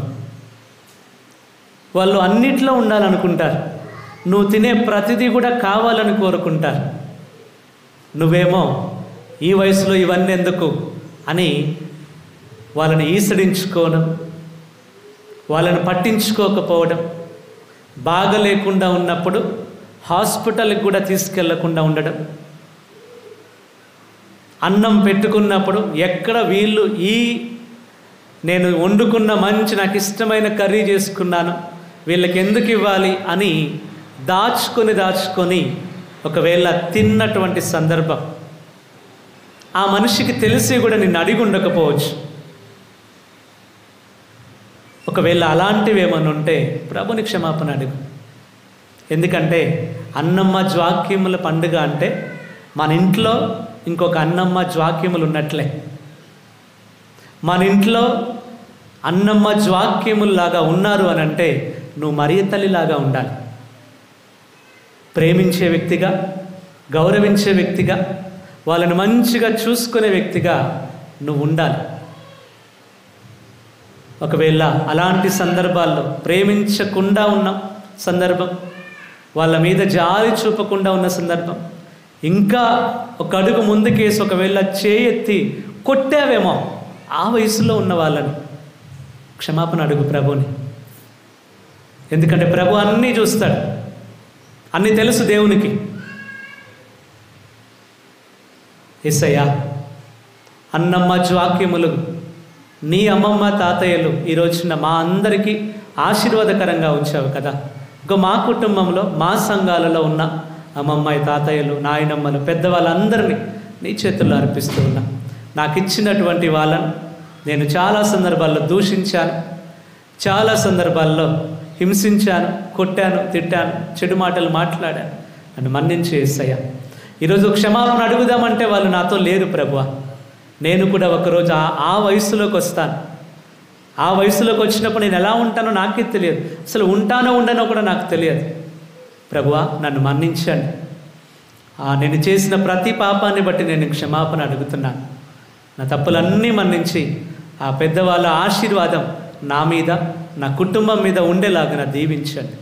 యేసయ్యా, ప్రార్థించే బిడ్డలుగా మమ్మల్ని అందరినీ కూడా ఉంచమని, ఇక్కడ ఉన్నటువంటి బిడ్డలందరినీ పేరు పేరున ఆశీర్వదించి ప్రార్థన ఆత్మను మాలో పోసి, ప్రార్థన అంటే నీకు దగ్గరగా ఉండడమే కదా ప్రభువా.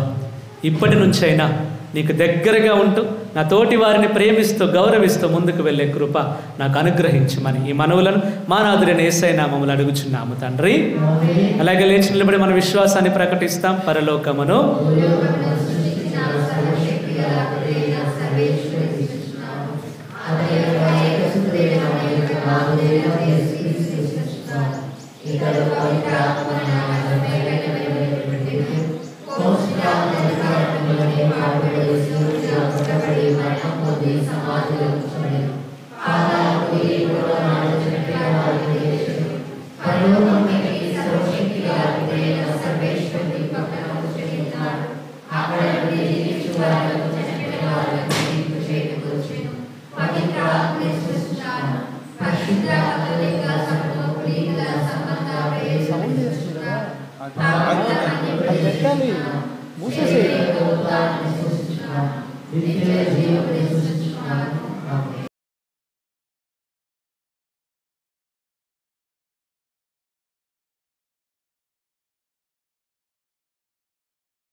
హృదయార్పణం అర్పితం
సహోదరి సహోదరులారా, మీరును అర్పించిన ఈ బలి సర్వశక్తి కల్పితైన సర్వేశ్వరునికి అంగీకారమగినట్లు ప్రార్థింపము.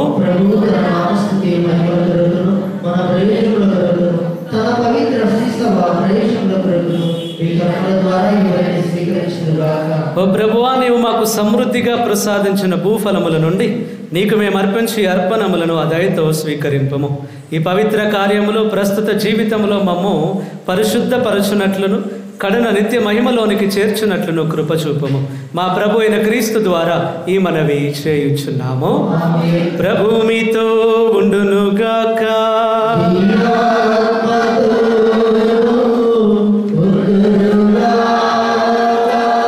మీ మనస్సులను ఉన్నతమునకు త్రిప్పండి.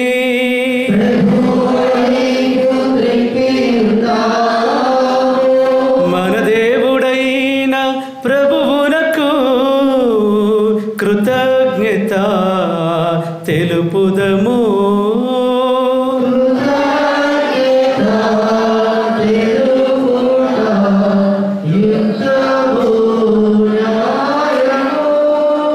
ప్రభువైన దేవా, పావన పితా, సర్వశక్తి గల నిత్య సర్వేశ్వరా, మేము ఎల్లప్పుడూ ఎచ్చోటను నీకు కృతజ్ఞత వందనములు మా ప్రభువైన క్రీస్తు ద్వారా చెల్లించుట యుక్తము, న్యాయము, ధర్మము, రక్షణదాయకము. ఇలైనా క్రీస్తు తన జన్మము ద్వారా పతనమైన మానవ స్థితిని నూతనీకరించాను. తన శ్రమల ద్వారా మా పాపములను రద్దు చేశాను. అతడు మరణము నుండి ఉత్థానుడై శాశ్వత జీవితమునకు మార్గము తెరిచాను. తండ్రి, అతడు నీ వద్దకు మోక్షారోహణము చేసి మూసి ఉన్న మోక్ష ద్వారములను తెరిచాను. కావున దూతల పునీతుల బృందములతో ఏకమై నిరతము మేము నీ స్తుతి గీతమును పాడుట ఎట్లనగా,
ఓ ప్రభువా, నీవు నిక్కముగా పవిత్రుడవు, సర్వ పవిత్రతకు ఊటయు నీవే.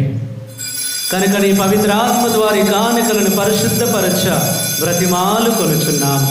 ఈ విధమున ఇవి మా కొరకు మా ప్రభు అయిన యేసుక్రీస్తుని శరీర రక్తములు అగును కాక.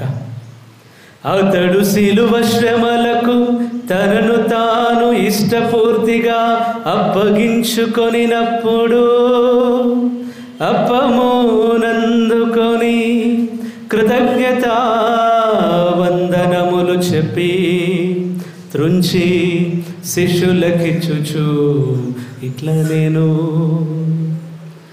మీరందరూ దీనిని తీసుకొని భుజింపుము.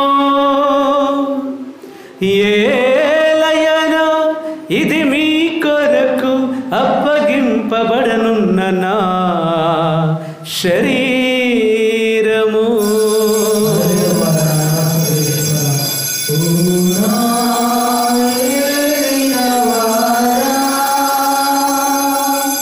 Oh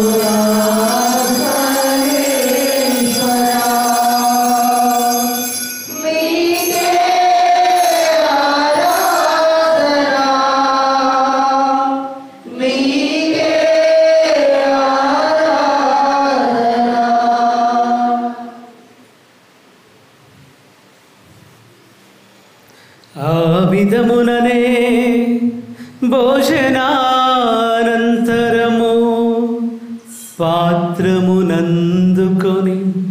మరల మీకు కృతజ్ఞతా వందనములు చెప్పి శిష్యులకిచ్చుచు ఇట్లా నేను మీరందరూ దీనిని తీసుకొని పానము చేయుడు. ఏలయనా ఇది నూతన నిత్య నిబంధన యొక్క నా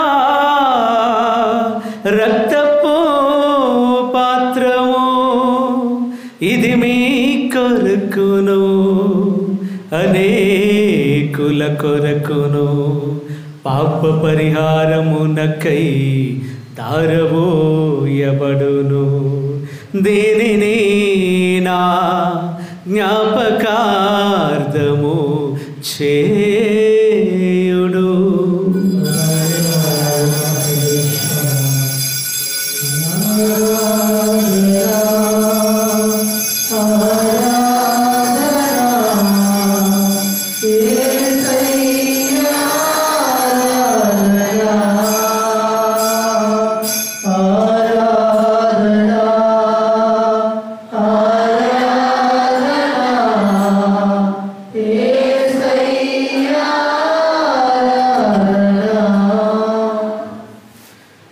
ఇది విశ్వాస రహస్యము.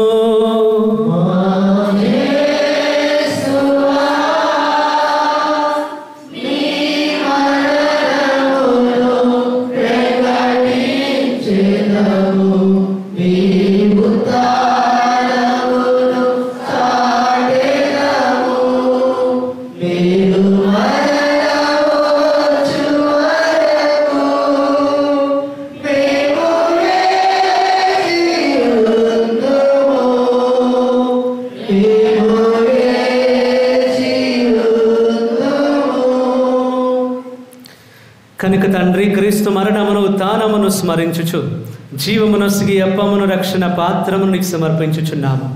నీ సముఖమును నిలుచనకు పరిచర్య చేయుటకు మమ్ము పాత్రలనుగా చేసినందుకు నీకు వందనములు తెలుపుచున్నాము.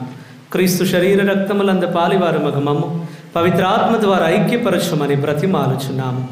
ఓ ప్రభువా, ప్రపంచమంతటా వ్యాపించిన నీ శ్రీ సభను జ్ఞాపకం ఉంచుకును. మా లియో జగద్గురువులను, మా ధమన్ కుమార్ పీఠాధిపతులను, గురువులందరితో పాటు మమ్మను నీ ప్రేమ యందు పరిపూర్ణులను చేయము. ప్రభువా, ఈ రోజున బలి పూజలు అర్పిస్తున్నటువంటి ప్రతి బిడ్డను పేరు పేరున ఆశీర్వదించము. మా కుటుంబాల్లో ఉన్నటువంటి పెద్దలందరినీ కూడా ప్రభువా దీవించమని, వారిని ప్రత్యేకముగా నీ జ్ఞానం ఆరోగ్యముతో నింపమని ప్రార్థిస్తూ ఉన్నాం. ఉత్థానమగుదమైన నమ్మికతో చనిపోయిన మా సహోదరి సహోదరులను, నీ కనికరమందు చనిపోయిన వారందరినీ జ్ఞాపకం ఉంచుకొనుము. వారిని నీ దివ్య ప్రకాశములోనికి చేర్చుకొనుము. మా అందరిపై దయ చూపి దేవుని కన్నతలకు మరియ మాతతోను, మా భర్త యొక్క పునీత యోసేపు గారితోను, పునీత అపోస్తలులతోను, పునీత అన్నమ్మ వాక్యముల గారితోను, ఆది నుండి నీకు సేవ చేసిన పుణ్యాత్ములందరితోను మాకు నిత్య జీవితములో భాగములు దయచేయము. అప్పుడు వారితో కలిసి మేము నీ కుమారుడి యేసుక్రీస్తు ద్వారా నిన్ను స్తుతించి మహిమ పరచుదము.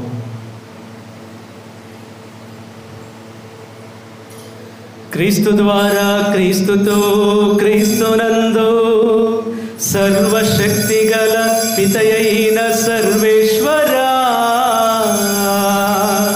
పవిత్రాత్మతో ఏకమయుండు మీకు యుగ యుగములు గౌరవ మహిమలు కలుగునుగాక.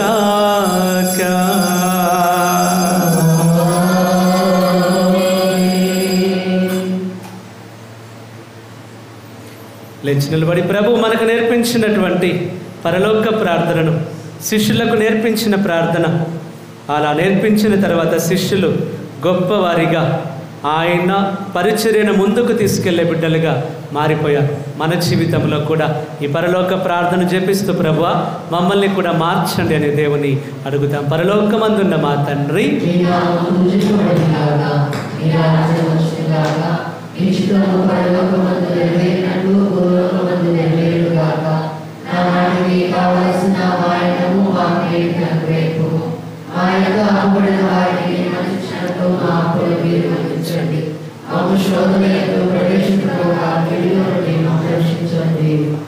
ప్రభు అన్ని కీడుల నుండి మమ్మ రక్షింపము.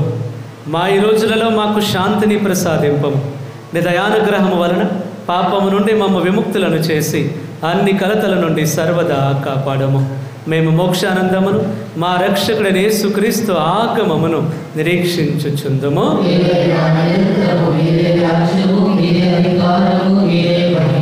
శాంతిని మీకు అనుగ్రహించుచున్నాను, నా శాంతిని మీకు ఇచ్చుచున్నాను అని నీ అపోస్తలులతో వచించిన ప్రభు అయిన యేసువా, మా పాపములను లెక్కింపక నీ శ్రీసభ విశ్వాసమును వీక్షింపము.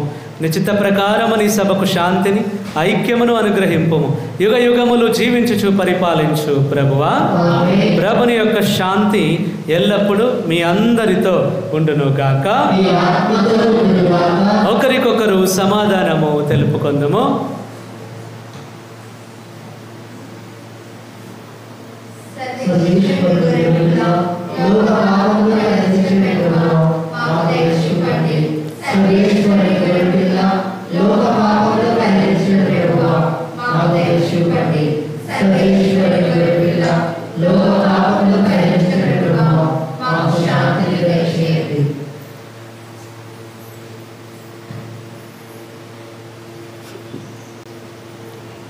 ఇదిగో సర్వేశ్వరుని గొర్రె పిల్ల, ఇదిగో లోక పాపములను పరిహరించు ప్రభు, మనందరి కొరకు మరణించిన ప్రభు, మనందరికీ ఎలా ప్రార్థించాలో నేర్పించినటువంటి ప్రభు. ఆయనతో ఉండడమే ప్రార్థించడం. ఆయనతో ఉంటేనే ఆయన చెప్పేది ఆలకించగలం, మనం చెప్పేది ఆయన కూడా వినగలం. కనుక ఆయనతో ఉండడమే ఈ రోజు నుంచి మన యొక్క ధ్యేయం. మన జీవితంలో ప్రతి క్షణము కూడా ఆయనతో ఉండే కృప, ఉండే మనస్సుని మనకు దయచేయాలని ఆ ప్రభుని ప్రార్థిస్తూ మన కొరకు ఏర్పాటు చేస్తున్న ప్రేమ విందుకు పిలువబడుతున్న మనందరము ధన్యులము.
వయసులో మాత్రం అక్కడ కూర్చోండి, పెద్దవాళ్ళందరూ రండి.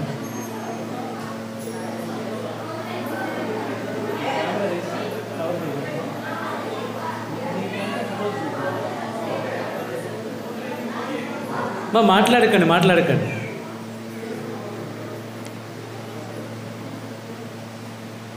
రండి.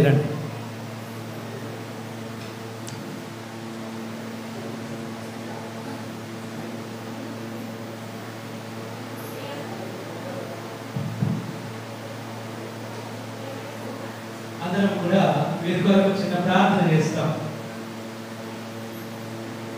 అందరం కూడా కుడిసే పైకి లేకండి. ఈ రోజున ఈ సన్నిధిలో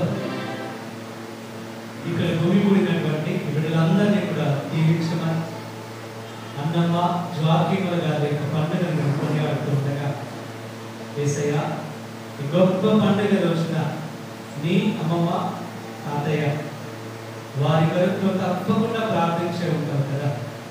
మా సంఘంలో, మా కుటుంబాలలో నీవు ఉంచినటువంటి యొక్క పెద్దలందరినీ కూడా ఆశీర్వదించి దీవించమని, యేసయ్య గొప్ప ఆశీర్వాదం మీరు మీద కురిపించమని యెషయా గ్రంథం 46వ అధ్యాయం 4వ వచనంలో నీవు పలికినటువంటి వాగ్దానం ప్రకారం నేను మీతో ఉంటాను, నీ తల నరిసిన దాకా కూడా నేను నిన్ను మోస్తాను, నేను తప్పకుండా నీ జీవితం అంతా కూడా నేను నీతో నడుస్తాను అని నువ్వు చేసినటువంటి వాగ్దానం ఈ మా బిడ్డలందరి జీవితాల్లో ఫలించును కనుక.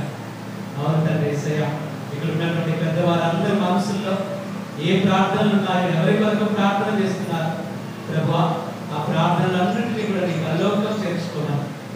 వారిలో ఉన్నటువంటి అనారోగ్య సమస్యలన్నింటినీ కూడా తీసుకెళ్ళి మా అందరికీ, మా సంఘానికి, మా కుటుంబాలందరికీ కూడా ప్రభువా ఒక మార్గదర్శిగా, దిక్సూచిలాగా ఈ బిడ్డలందరూ కూడా పనిచేస్తూ వారి ప్రార్థనల ద్వారా, వారి ఆశీర్వాదాల ద్వారా మా సంఘాన్ని కూడా ముందుకు నడిపించే కృప అనుగ్రహించున్నాను యేసయ్య. ఈ బిడ్డలందరినీ కూడా పేరు పేరున దీవించి, ఇంకా ఇక్కడ లేనటువంటి ఇంటి దగ్గర నుండి రాలేకపోయినటువంటి వారు, అలాగే ఇక్కడ ఈరోజు ఉన్నదని రాలేకపోయినటువంటి బిడ్డలు వారందరినీ కూడా ఆశీర్వదించున్నాను తండ్రి యేసయ్య.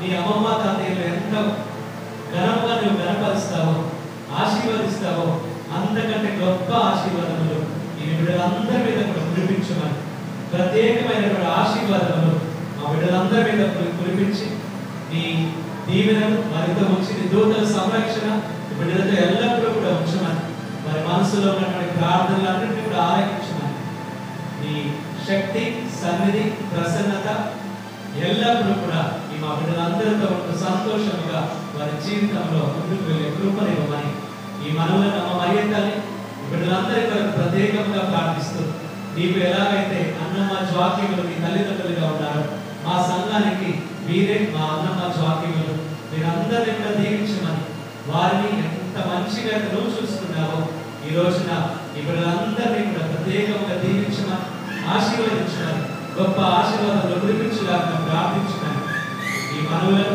మా నాథుడైన యేసయ్య పరిశుద్ధమైన ఉన్నతమైన నామంలో అడిగి వేడుకుంటూ పొందుకుంటున్నాము తండ్రి. Praise the Lord. ఇప్పుడు ఇక్కడ ఉన్నటువంటి వీళ్ళందరూ కూడా, ఎందుకంటే నాకు అమ్మ నాన్న ఇంటి దగ్గర ఉన్నారు కాబట్టి మనందరికీ, సంఘానికి అందరికీ మీరే పెద్దలు కాబట్టి ప్రత్యేకంగా గురువుగా నన్ను ఆశీర్వదించాలని మిమ్మల్ని కోరుకుంటారు. ఒక స్థలం ఇస్తే నేను వస్తా. సో మీరు మీ కళ్ళు మూసుకొని నా చుట్టూ ఉండి మీరు ఏ ప్రార్థన చేసినా సంతోషంగా, సరేనా? మీరందరూ నా కొరకు చేతి పైకి లేపి ఉండి నా కొరకు ప్రార్థించండి. అందరూ దగ్గర ఉండండి. మీరందరూ పెద్దవాళ్ళందరూ నా తల మీద చేయబెట్టండి. మీరందరూ మనసులో ప్రార్థించుకోండి.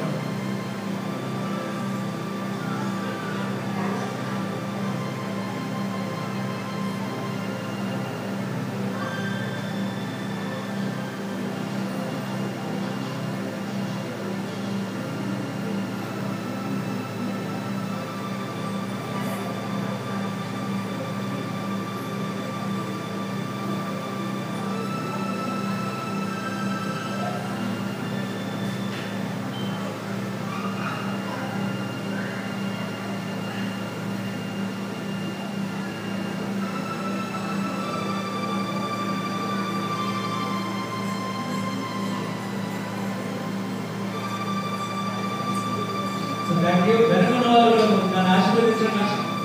ఎవరెవరైతే ఉన్నారో ఇక్కడ నన్ను ఆశీర్వదించుకుంటున్నారు, తన మీద చేయబట్టి ఆశీర్వదించండి.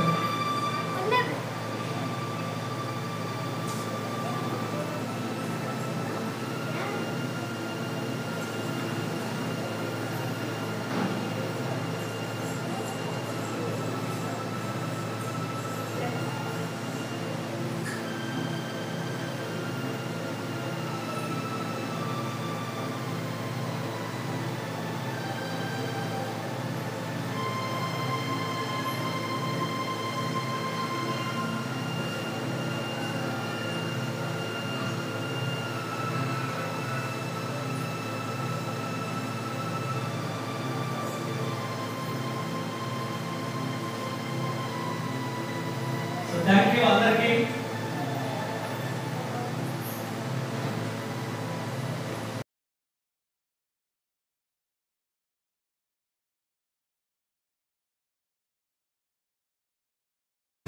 లేచి నిలబడతాం.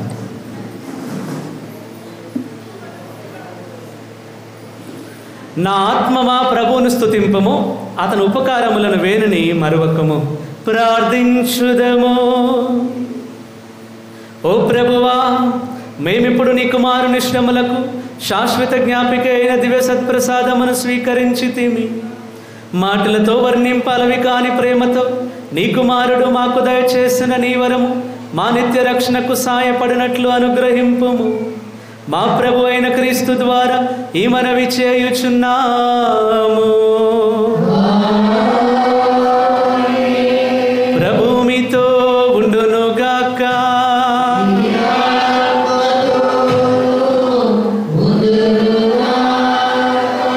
సర్వశక్తి గల సర్వేశ్వరుడు పితా పుత్ర పవిత్రాత్మదేవుడు మిమ్మందరిని దీవించి ఆశీర్వదించి భద్రముగా కాచి కాపాడునుగాక.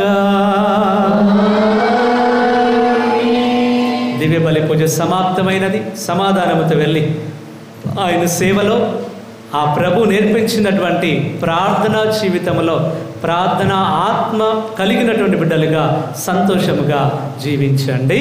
సర్వేశ్వరునికి వందనములు.